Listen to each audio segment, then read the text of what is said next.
Well, it's a combination of a lot of things.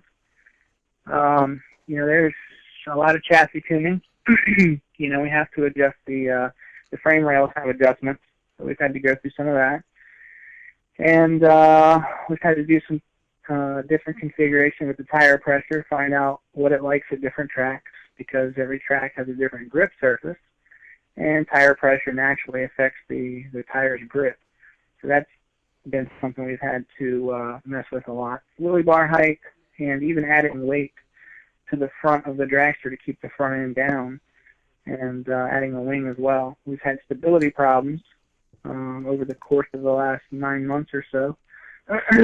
Anytime we get over about 170 miles an hour, the front of the dragster would pick up and try to go airborne as we're going down the track. So naturally we had to learn the hard way that you need to put weight on there and wing on there, and you need to be conscious of what the car is doing. And so since we've made those modifications, it's been more stable and allowed us to focus on other areas like the power and the transmission and the tune-up and different other parts on the engine that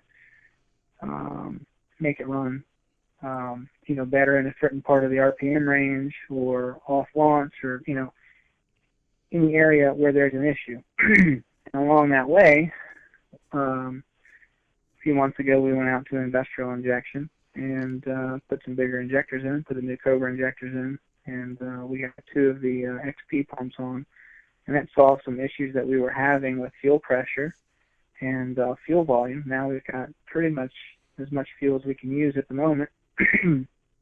And we still got the EFR turbos on there from Borg Warner, and they work really well too. And other than that, we haven't changed a whole lot from the Pro Stock truck that we had prior. Everything else would be basically a direct bolt-in with the base package engine. Internally, there are some differences, but it's small changes that were basically built around reliability and consistency. And while doing that, we found that we can make more horsepower by being more efficient and more reliable, basically stiffening up certain parts, making them bigger or more robust.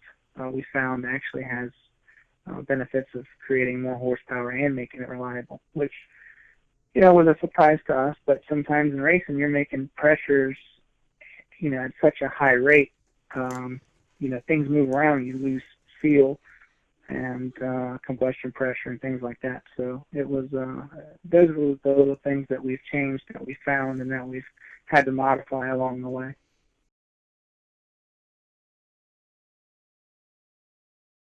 This is the first Common Rail fuel system, specifically a Duramax engine, to go in the 6-second time zone and to go the mile an hour in the 190s. We were able to go a 7:02 last year at 196, and we had some issues last year with an engine part that failed on us, and so ever since then we've been trying to chase our tail to find that horsepower that we lost. This year we went to a different set of cylinder heads, and we ended up losing some power, and we had to find a way to get it back, and that's where the injectors and the fuel pumps and some tuning things came into play. And so anyways, that led us to where we could apply more power, and we were able to break into that 6-second time zone at 193 miles an hour.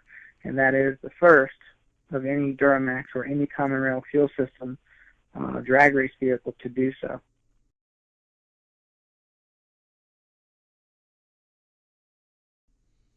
Okay, the engine is a one-of-a-kind. It's a Duramax platform, but the only thing Duramax on it is the front and rear cover.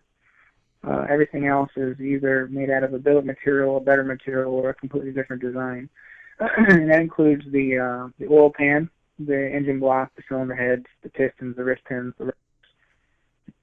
the crankshaft. Pretty much everything about the engine is completely different and built specifically for drag racing. Okay. The oil system is dry sump oiling. The engine block is billet aluminum. The camshaft is billet steel. The crankshaft is billet steel. The rods, the connecting rods, are aluminum. Our pistons are aluminum.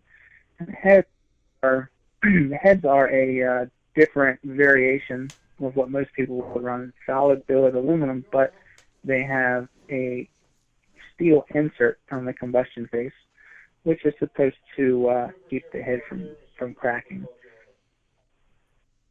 And of course, what bolts onto the engine is also just as important as what's in the engine, and that's your turbos, your manifolds, your injectors, your fuel pumps, and all your electronics that go along with it.